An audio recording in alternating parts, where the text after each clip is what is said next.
Beaurain, petit village de Famenne en Belgique. À l'époque, il comptait quelques 2000 habitants.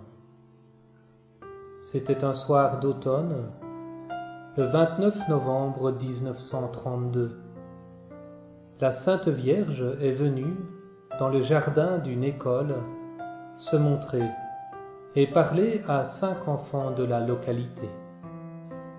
Elle apparaîtra 33 fois du 29 novembre 1932 au 3 janvier 1933. Qui sont ces 5 enfants? Il y a 3 frères et sœurs de la famille Voisin. Fernande, 15 ans, aide sa maman dans le ménage.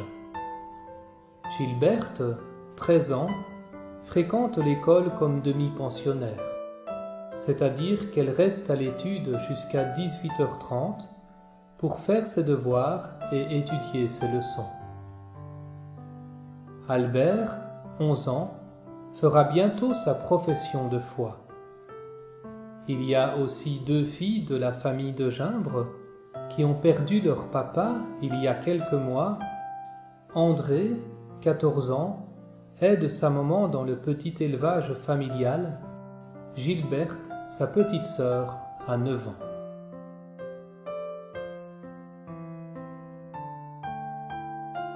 Suivons-les, grâce à un ancien film, sur le chemin qui mène de chez eux à l'école.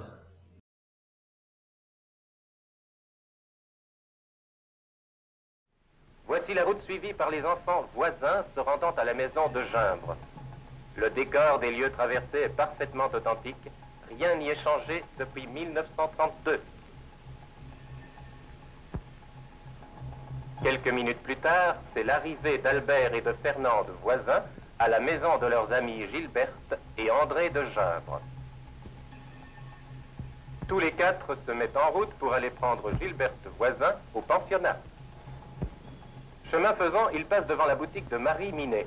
Quoi de plus amusant que d'ouvrir toute grande la porte et de s'enfuir. Le pont de pierre du chemin de fer leur est si connu qu'ils ne le regardent même plus. Les enfants approchent du pensionnat où Gilberte voisin achève son étude du soir.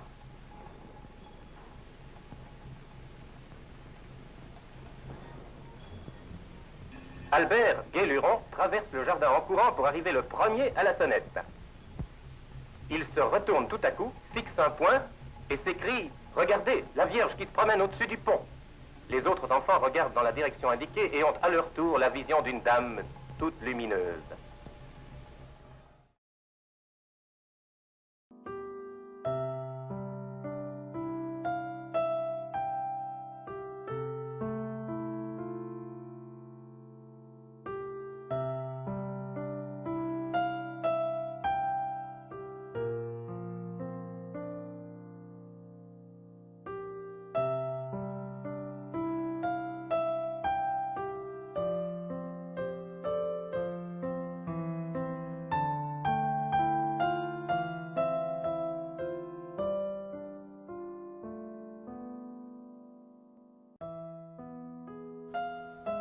Quelque peu effrayés, les 5 enfants se précipitent dans la rue. La petite Gilberte tombe, tellement les grands courent vite. Elle perd sa botte. Les autres la relèvent et jettent un dernier regard vers le pont. Marie est toujours là, les mains jointes, les regardant partir. Rentrés chez eux, les enfants racontent ce qui leur est arrivé, mais on refuse de les croire et l'on se moque d'eux. Le lendemain, 30 novembre, la belle dame se montre encore au même endroit. Le 1er décembre, la Vierge leur apparaît de nouveau au-dessus du pont, puis près du hou, toujours là, et enfin, sous la branche arquée d'une aubépine, proche de la grille d'entrée. Les enfants la décrivent ainsi. C'est une jeune fille de 16-17 ans. Elle porte une longue robe blanche avec des reflets bleus. Un voile blanc tombe sur ses épaules. Une multitude de fins rayons de lumière lui forment une couronne autour de la tête. Elle a les yeux bleus, le teint rosé, les sourcils foncés. Un nuage lui cache les pieds. Elle sourit. Elle porte un chapelet autour du bras droit. Les enfants n'ont plus peur.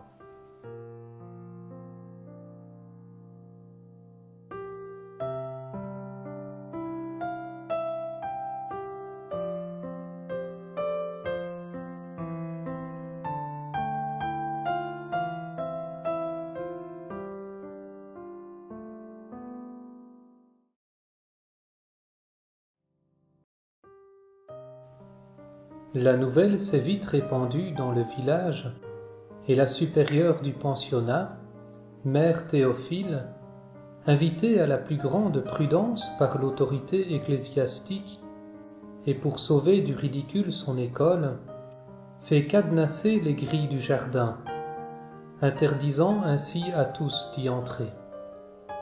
2 grands chiens y sont lâchés chaque soir. Quand la foule était là, ils se jetaient sur les grilles en aboyant à tue-tête. Mais chaque fois que la Vierge apparaissait, immédiatement, ils se couchaient et se taisaient. Le 2 décembre, les enfants arrivent devant la grille fermée. Ils commencent à réciter le chapelet lorsque soudain, ils tombent à genoux en criant « La voilà !» Le choc de leurs genoux sur le sol est si violent qu'ils déchirent leurs bas. Les enfants n'en ressentent pourtant aucun mal. Marie se manifeste à nouveau sous l'aubépine. Albert demande « Êtes-vous la Vierge Immaculée ?» La dame fait un signe de tête affirmatif. « Que voulez-vous de nous ?»« D'être bien sages. » Lorsqu'on les interroge sur le sens de ce mot « être sage », la petite Gilberte de 9 ans répond « Moi, j'ai toujours pensé qu'être sage, c'est tout rapporter au bon Dieu. » Les 2 familles refusent toujours de croire les enfants. Monsieur Voisin voudrait qu'ils disent qu'ils n'ont rien vu, et Fernande, l'aîné, répond « Papa, nous avons vu la Sainte Vierge. Tu peux me tuer, je dirai encore que j'ai vu la Sainte Vierge. » Madame de Gimbre aussi est mécontente, au point d'envoyer Gilberte dormir seule dans son petit lit. Depuis la mort de son papa, elle partageait en effet la chambre avec sa maman. Elle l'entendra cependant rêver tout haut. « Oh, comme elle est belle, la Sainte Vierge !» Le 4 décembre, les enfants prennent avec eux leur petit camarade Joseph de Gouden, âgé de 8 ans, handicapé des jambes, et l'oncle d'André, Eugène Aven, qui est aveugle. Albert demande un miracle à Marie. « Si vous êtes la Vierge Immaculée, voulez-vous bien les guérir en plein jour, pour qu'on nous croie ?» En effet, les enfants se disaient « Si Joseph remarche et si l'oncle voit à nouveau, on sera bien obligé de nous croire. » Mais la Vierge se contente de sourire. Pas trop content, Albert continue. « Quel jour faudra-t-il venir alors ?» Le jour de l'Immaculée Conception. Ce jour-là, le 8 décembre, les enfants voient Marie plus belle que jamais. Ils récitent tout un chapelet et sont plongés dans l'extase. La beauté de Marie les rend comme insensibles. Plusieurs médecins tentent sur eux des expériences. On les pique, on les pince, on promène une flamme sous leurs mains. Les enfants ne réagissent pas. Ils ne sentent absolument rien. Le 17 décembre, Gilberte Voisin interroge. « À la demande du clergé, nous vous demandons ce que vous voulez. »« Une chapelle, » répond Marie.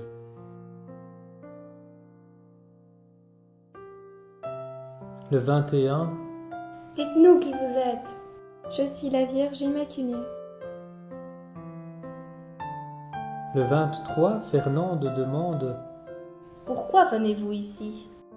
Pour qu'on vienne ici en pèlerinage. Le 28, Marie déclare: Ce sera bientôt ma dernière apparition.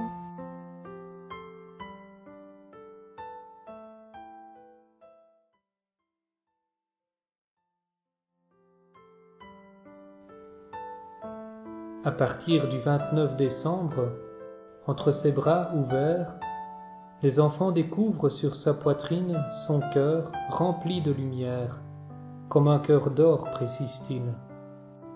Quand on dit de quelqu'un qu'il a vraiment un cœur d'or, on devine tout de suite ce que cela signifie. Marie, en nous montrant son cœur, nous fait deviner aussi tout son amour maternel. Le 30 décembre, à Fernande, Marie confie: Priez, priez beaucoup. À Gilberte Voisin, le 1er janvier, Priez toujours.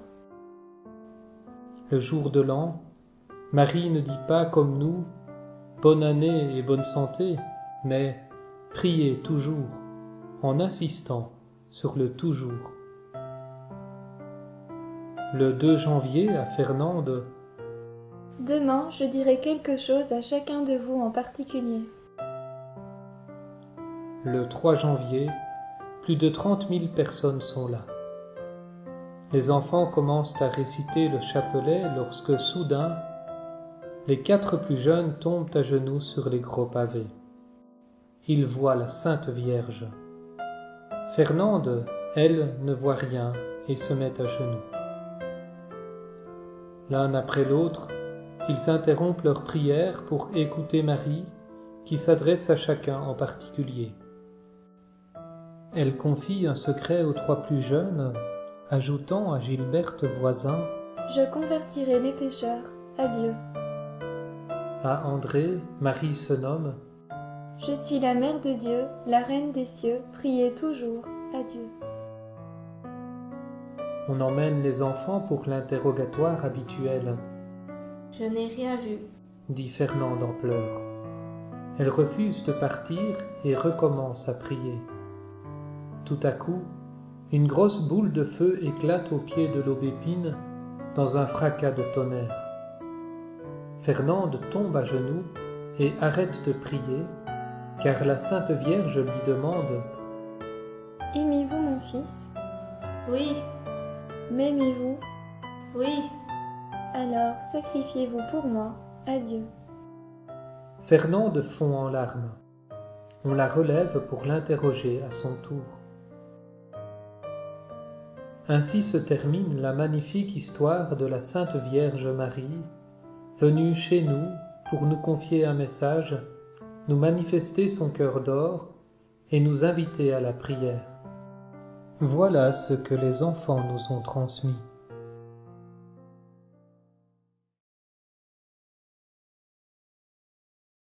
Gilberte, cela fait maintenant quelques 76 ans et demi que la Vierge est apparue ici, auprès de l'aubépine, sous l'aubépine, 33 fois, du 29 novembre 32 au 3 janvier 33, vous avez assisté à toutes ces apparitions, vous avez vu la Vierge ici.